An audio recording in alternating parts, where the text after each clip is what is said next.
नमस्कार, जय हिंद दोस्तों। और अपना जो है आगे की क्लास आज से स्टार्ट कर रहे हैं। तो अभी हम लोग जो पढ़ रहे थे, ये काका काका मत समझिएगा कि काका काका लिखा है या हिंदी वर्णमाला है। ये मजाक नहीं है। इसको अगर आप सही से समझ रहे हैं तो लगभग 2-3 क्वेश्चन आपका यहाँ से सॉल्व होने वाला है। तो ऐसा भी नहीं है कि बस खाली इसको जैसे लिखा वैसे समझे, बहुत सारी चीज़ें इससे निकल के आने वाली हैं, इसलिए इसको लिख दिया गया है। ठीक है, तो स्वर को हम लोगों ने देख लिया था कुछ हद तक। देखिए, कुछ चीज़ों को भी नहीं देखा, जैसे कठोर स्वर हैं और शिथिल स्वर हैं। ये सब चीज़ें नहीं देखा, जैसे कठोर स्वर और शिथिल स्वर। देखो, कठोर स्वर और जो शिथिल स्वर है उसमें कुछ नहीं याद करना, केवल कठोर को याद कर लीजिए स्वर में। ठीक है, कठोर में जैसे कि क्या होता है कि जितने भी जो है आपको संधिये व्यंजन दिखते, संधिये स्वर दिखते हैं, संधि स्वर आपको पढ़ा है मैंने। संधि स्वर में जो बड़े दिखते हैं, जैसे कौन कौन से, जैसे बड़ा आ, ठीक है, बड़ी ई और बड़ा ऊ, ये कठोर है। बाकी सारे शिथिल स्वर हैं और कहीं डिवीजन करना भी नहीं है। जो संयुक्त वाले होते हैं उनका डिवीजन नहीं करना होता। तो कठोर बता दिए, लिख लेंगे आप लोग आराम से। और इसमें और ज़्यादा कुछ देखना नहीं है। अभी स्वर में कुछ चीज़ें मैं छोड़ रहा हूँ। ठीक है, ऐसा नहीं है कि सारी चीज़ें स्वर को बता दिए। जैसे स्पर्श जो स्वर करते हैं उनको भी मैंने बताया नहीं है, कौन से कंठ हैं, कौन से तालव्य हैं, कौन से कंठ तालव्य हैं, कौन से कंठ ओष्ठ हैं। इन चीज़ों को हमने बताया नहीं है, अभी इसका कोई डिस्कशन नहीं हुआ है, उसी को छोड़ रहे हैं। और घोष अघोष भी नहीं बताया है, अल्प प्राण और महाप्राण भी नहीं बताया, बाकी सब कुछ बता दिया है। ओष्ठ्या, आकृति, ये सब पूरा मामला आपको मैंने बता दिया है। ठीक है, उसको इसलिए नहीं बताया क्योंकि उसका एक ट्रिक है और उस ट्रिक से उसको एक साथ स्वर व्यंजन सब में समापन कर देंगे मस्त एकदम। बिल्कुल बिंदास रहिए, ये मत सोचिएगा कि कुछ छूटेगा, वो मैंने जानबूझ के छोड़ के रखा है। ठीक है, उसको एक ट्रिक है या उसको एक फार्मूला होता है, संस्कृत के फार्मूले से उसको निपटा देंगे मस्त से एकदम, बिल्कुल ज़बरदस्त। और ट्रिक भी बता देंगे, ऐसा नहीं है कि सिर्फ उसी से करेंगे, और ट्रिक भी बताएंगे। ट्रिक तो मैं यही बता दूंगा। ठीक है, बस आपको पढ़ना है और ध्यान देना है कि चीज़ें हो क्या रही हैं। देखिए, अब हम पढ़ रहे हैं व्यंजन। ठीक है, व्यंजन। और व्यंजन जो होते हैं वो होते हैं 33। ठीक, इनके जो नंबर ऑफ व्यंजन है वो 33 होता है, ये तो आपको पता ही है।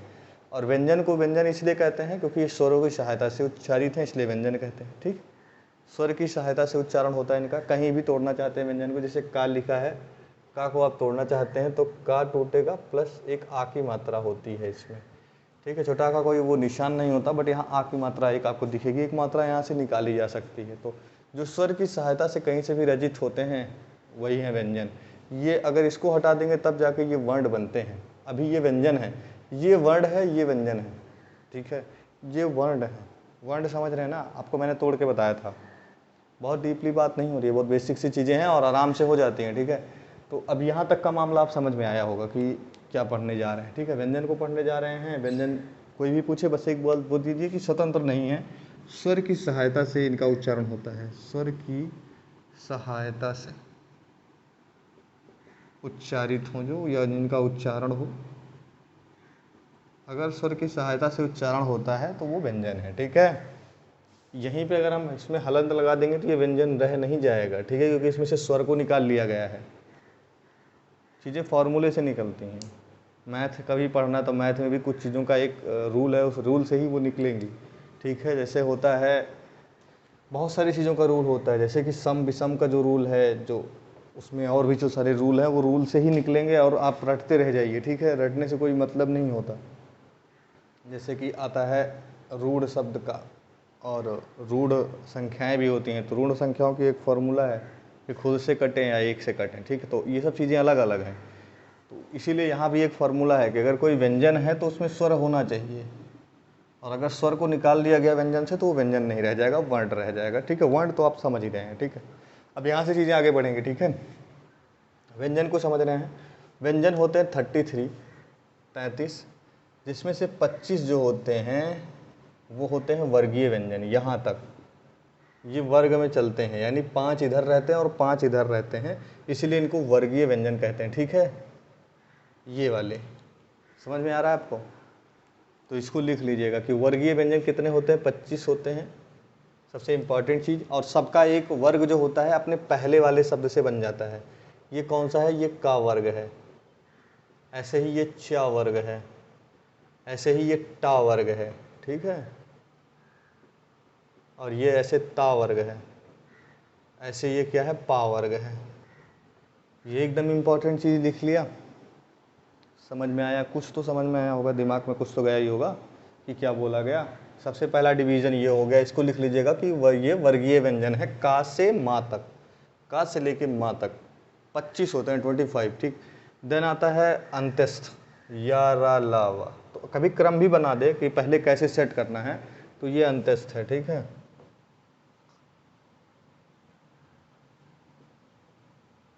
ये अंत्यस्थ हैं, ठीक है। और ये क्या है, ये ऊष्म है। ये सबको डिवीजन कर दिया हमने। और ये है संयुक्त, लिखा नहीं है लेकिन है यही, ठीक, लिख दिया अभी। तो ये आपका वर्गीय व्यंजन ये हो गया, उसके बाद अंत्यस्थ, देन ऊष्म, उसके बाद संयुक्त। तो कभी अगर क्रम बिठाने को आ जाए कि इसको क्रम से सेट करो, जैसे दे दिया कि स्वर है, व्यंजन है, और व्यंजन में और अलग से कर दे, मान लो और तोड़ दे, इसी में कर दे आपको क्या, अयोग वाह, अयोग वाह कर दे, इसी में कर दे आपका क्या, व्यंजन। और व्यंजन में भी अलग से डिवीजन कर दे, व्यंजन में मान लो डिवीजन कर दे आपका वर्गीय, वर्ग का और अंत्यस्थ का। अब कह दे कि इसको क्रम से सेट करो, तो सबसे पहले आप किसको रखोगे, अगर इसको मैं 1 कह दूं, इसको 2, इसको 3, इसको 4, इसको 5, तो सबसे पहले 1 आता है। जब आप वर्णमाला लिखते हैं, क्रम भी कभी भी आ सकता है, 1 आ सकता है। देन आप लोग क्या, अयोगवाह को रखते हैं, तो ये 2 पे आ जाएगा। उसके बाद व्यंजन में सबसे पहले वर्ग आता है, तो पहले आप 4 को रख देंगे, व्यंजन तो आएगा ही, व्यंजन पूरा होता है। देन अंत्यस्थ आता है 5, और अगर इसका क्रम हम ऊष्म को 6 पे रख दें, तो उसके बाद ऊष्म 6 आएगा, और 7 पे ये आएगा, ठीक है। ये एक क्रम होता है। और ये 7 पे जो आप लिख रहे हैं, यही बहुत बड़ी गलती हो जाती है। डिक्शनरी अलग से चलती है, डिक्शनरी समझ लेना, हिंदी का शब्दकोश, शब्दकोश में इनका ये सिचुएशन नहीं होती, वो वहाँ बता दूंगा। अभी 1 सेकंड रुक जाइए थोड़ा, नहीं तो सारा घाला मेला हो जाएगा। ये क्रम है वर्णमाला का, ना कि डिक्शनरी का। डिक्शनरी अलग तरीके से चलती है, अभी समझा दूंगा, 1 सेकंड लूँगा, आपको आ जाएगा। डिक्शनरी का भी आ जाता है हिंदी में सेट करने का, तो कुछ लोग समझ ही नहीं पाते डिक्शनरी को कैसे सेट करना है, मैं भी बता दे रहा हूँ। तो ये क्या है, अंत्यस्थ को हमने यहाँ रख लिया, सब कुछ आपको बता दिया, ये किस क्रम में चल रहा है, ठीक है, अभी दिखा भी दे रहे हैं, ठीक। अब देखिए अंत्यस्थ कितने होते हैं, 4 होते हैं, या रा ला वा, ये अंत्यस्थ हैं, ठीक। सबसे इंपॉर्टेंट चीज़, ये स्पर्शी भी हैं, ये वर्गीय हैं प्लस स्पर्शी हैं, स्पर्शी व्यंजन है, ठीक। कहीं ना कहीं ये स्पर्श करते हैं, तो इसको लिखते चलिए, ये स्पर्शी व्यंजन भी है, 5 पूरे 2500, ठीक है। ये अंत्यस्थ हैं। और ये इसके बारे में एक और चीज़ लिख लीजिएगा, कहीं कहीं लिखा मिलता है कि सिर्फ या और वा के बारे में, लेकिन ये पूरी लाइन लगभग वही चीज़ है। या और वा का कहीं कहीं लिखा मिलता है कि ये क्या है, उपस्वर हैं, ठीक है, या अर्धस्वर हैं, ठीक है। अर्धस्वर या उपस्वर इनको माना जाता है, ठीक है, कौन, या और वा को। लेकिन ये पूरी लाइन ही अर्धस्वर में आती है, इतना दिमाग में आपको लेकर चलना है, ठीक है। अर्धस्वर का मतलब जिसमें स्वर से थोड़ा ज़्यादा और व्यंजन से थोड़ा कम समय लगता है, ऐसी सिचुएशन या रा ला वा की होती है। नहीं, कुछ स्वतंत्र हैं, कुछ प्रतंत्र हैं, स्वतंत्र पूरी तरह से नहीं है, कुछ सुधार कर दिया जाए तो वा को बिना किसी सहायता से उच्चारित कर लिया जाए, तो उसी चीज़ को कहा जाता है कि आधे स्वतंत्र हैं ये, ठीक है।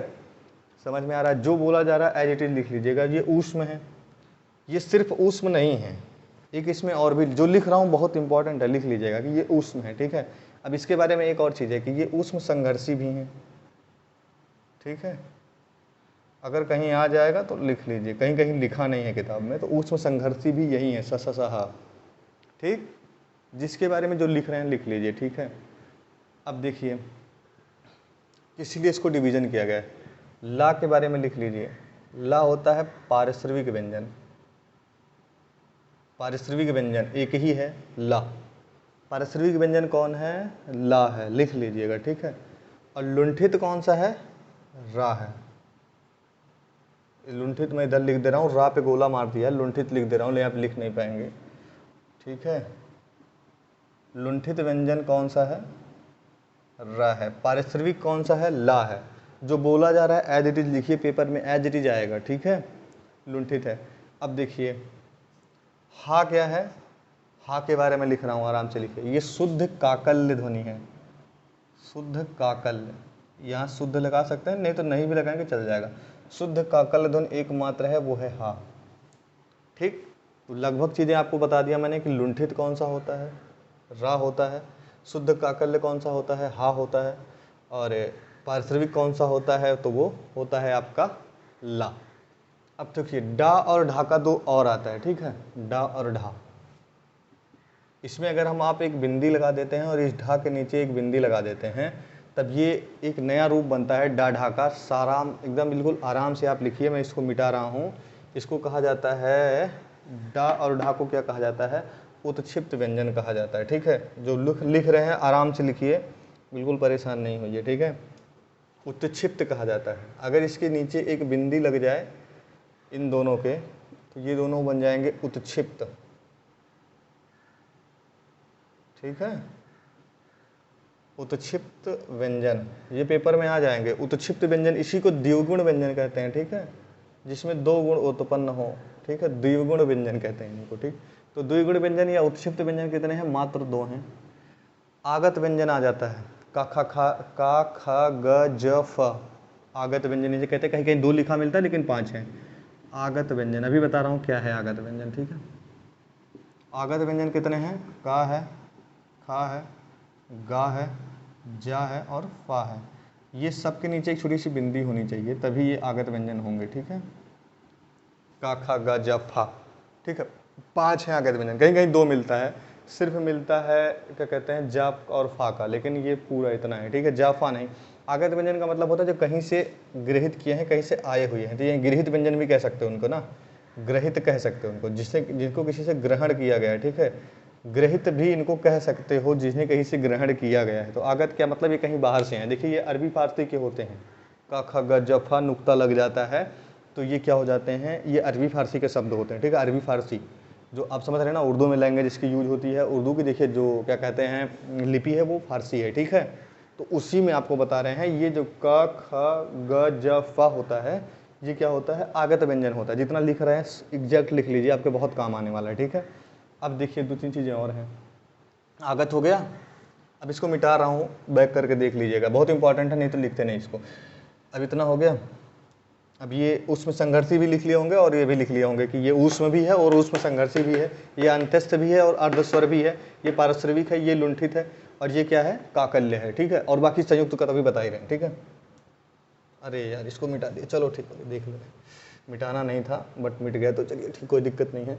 अब बहुत इंपॉर्टेंट चीज़ समझिए, ये जितने पंचमाक्षर हैं ये होते हैं अनुनासिक, यानी इनको उच्चारण करते हैं। अनुनासिक और मौखिक दो चीज़ें होती हैं, या निरनुनासिक भी कहते हैं। अनुनासिक और मौखिक होते हैं, जैसे का खा गा घा ये मौखिक हैं, लेकिन अंगा कहते हैं तो हल्का सा नाक और मुंह दोनों का सहारा लेना पड़ता है, हल्का सा झन्नाहट आती है। कभी कह के देख लीजिए, अंगा ढ इया नहीं, जैसे अंगा अंगा इया मा ना, जब इनको बोलते हैं तो हल्का एक आपको झंझनाहट फील होगी, नाक से भी कुछ निकलता है स्वर। तो देखिए जब आपको नाक प्लस मुख ये आ जाएगा आपके पेपर में, दोनों के सहारा लेता है, तो ये नासिक के व्यंजन होते हैं, ठीक है। इन्हीं को निरनुनासिक का उल्टा कहते हैं, यानी मौखिक का उल्टा ये है। निरनुनासिक और अनुनासिक दो होते हैं, तो ये अनुनासिक है, ठीक है। नासिक जिसे नासिक भी कहा जाता है, तो नासिक के व्यंजन होते हैं। नासिक के व्यंजन पूछेगा कि कैसे उच्चारित होते हैं, तो ऑप्शन देगा सिर्फ नाक से, सिर्फ मुंह से, या नाक या मुख दोनों से, या किसी से नहीं। तो आपको समझ के चलना है, नाक और मुख अगर दोनों के सहारे से कोई शब्द बोले जाते हैं तो वही होते हैं पंचमाक्षर, या उन्हीं को कहते हैं नासिक, ठीक है। ये पंचमाक्षर क्यों है, एक सेकंड रुक जाइएगा। चलिए लाइट कम है थोड़ा सा, बट काम चल जाएगा, इतना भी वो दिक्कत नहीं है। लाइट थोड़ा चली गई है अभी, बट एक सेकंड रुक जाइएगा, चीज़ें चलेंगी इसी पे।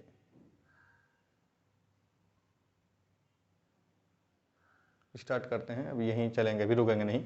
देखिए हो गया। अब मैं बोला कि नाक और मुख दोनों की सहायता से ये चले जाते हैं, ठीक है। थोड़ा लाइटिंग ज़्यादा कम है, आने दीजिए, अभी 2 सेकंड बात करते हैं।